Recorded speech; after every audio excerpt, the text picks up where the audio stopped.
Ika-6 na kabanata. Panalangin para tulungan ng Diyos.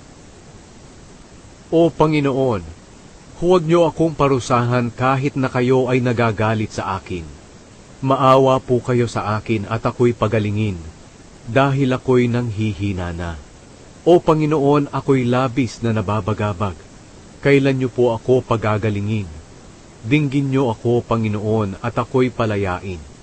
Iligtas niyo ako sa kamatayan alang-alang sa pag-ibig niyo sa akin. Dahil kung ako'y patay na ay hindi na kita maaalala. Sa lugar ng mga patay ay hindi na rin ako makakapagpuri pa. Ako'y pagod na sa sobrang pagdaing. Gabi-gabi basa ng luha ang aking unan, dahil sa labis na pag-iyak.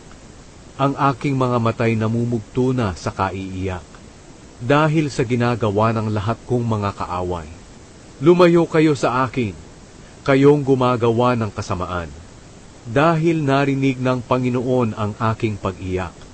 Narinig niya ang paghingi ko ng tulong, at sasagutin niya ang aking dalangin. Mapapahiya at